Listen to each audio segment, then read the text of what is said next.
Today I'm going to show you a keyboard that seems too good to be true. Mechanical, wireless, RGB, and also in a neat 60% form factor. This is the N Pro by Obens, and if this hasn't got you drooling yet, the best part is that it's under $100 US. I bought the N Pro a couple weeks ago as I wanted to downsize a little bit from my Corsair K65 and also make the transition from a linear switch to a tactile one. Since then, I've been doing a ton of gaming, video editing, and I've also written a few scripts on it as well. And let me just start this review by saying that this thing does not disappoint. Okay, before I get ahead of myself, let's start with the design. The keyboard sits in a sturdy plastic case with a matte finish, which I absolutely love because there's no need to clean it or remove fingerprints. I went with all black to blend in with my setup a little bit more, and it also does come in other variants that you may prefer. Overall, the design feels really nice and ergonomic. I was worried about no included wrist rest, but the incline of the keyboard really helps this out. The keys are stepped up each row, which makes reaching for the top two rows feel natural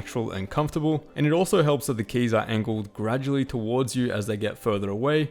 It's the subtle details like this that I really enjoy and that go a long way. The case bezels are nice and compact as they should be, with edges that are smooth but still give the keyboard a sharp look. The keycaps feel nice to touch as well. There's no sweat or oils left behind after long typing sessions or gaming sessions, something that I didn't like so much about my previous keyboard, the K65, which had glossy keycaps. The case is extremely solid with virtually zero flex, which is good to see in this price range as well. And the N Pro does come with three separate switch choices: Gateron Reds, which have a classic linear feel that are preferred by most gamers, Browns, which are a tactile switch, and that's what I've got in mine, and this gives me a good balance between a great typing experience but are also good enough for gaming as well. And lastly, there are Blues, which are a clicky tactile switch. Most would say these are exclusively for typing. And for a quick sound test, this is what the brown switches in mine sound like.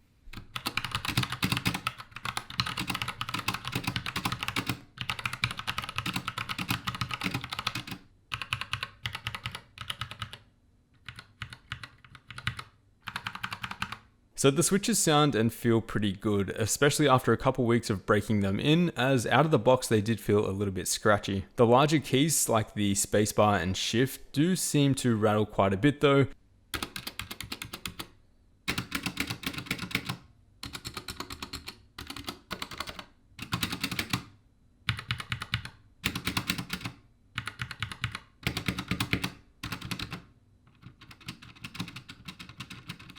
And on first impressions, this did disappoint me, but you do get quite used to it, and at this point I've pretty much forgotten about it. And so the main reason why I got my hands on the N Pro was that 60% form factor, which fits my needs perfectly. You're missing out on a number pad, the function key row, and the arrow keys as well, but to be honest, I haven't had to compromise much at all. The function number keys are still accessible by activating the function layer with an extra key, and this is also the same for the arrow keys as well. It's not too difficult if you're not using it so frequently. Now, I don't feel like this is a huge compromise for most people, and the extra desk space that you gain from the 60% form factor is very appreciated indeed. There's now a ton more room for your mouse to move freely while gaming and completing other tasks. You can shove the keyboard away if you quickly need some room, and honestly guys, just having that extra desk space within arm's reach is really refreshing.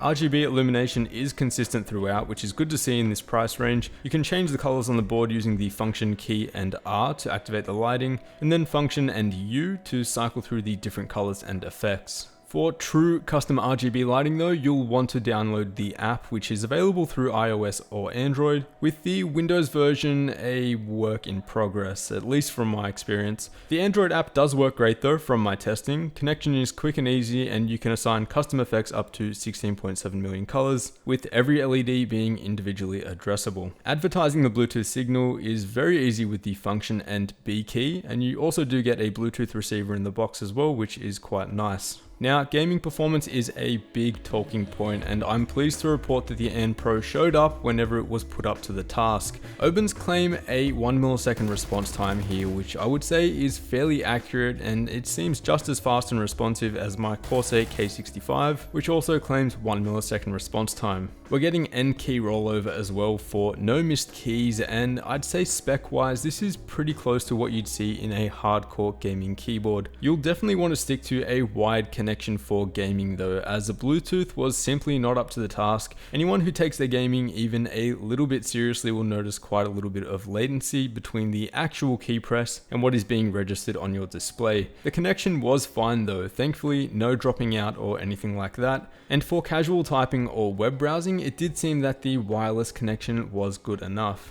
Fast typers and conscious gamers though will want to stick to a wide connection. It's what I'm personally using, and I don't necessarily think it's a deal breaker. The reason for this is that I don't think that there is much point to a wireless keyboard at all, outside of the fact that it looks slightly cleaner on your desk. Compared to your gaming mouse that is constantly moving around, and in which case I do find a wireless mouse a lot more comfortable, your keyboard remains fairly static, and so a thin flat micro USB cable is honestly no big deal in my opinion. The big takeaways here in my opinion are the 60% form factor, solid mechanical switches, and of course at an affordable price. At $89 it feels like incredibly good value and could easily rival mechanical keyboards at a significantly higher price. The extra space on my desk is invaluable, providing me with more room for my mouse when gaming and an overall cleaner look. I want to hear what you guys think though. Would you pick this up for 89 bucks, or do you have a better option in mind? Don't forget to hit that like button if you enjoyed, and as always, I will see you all in the next one.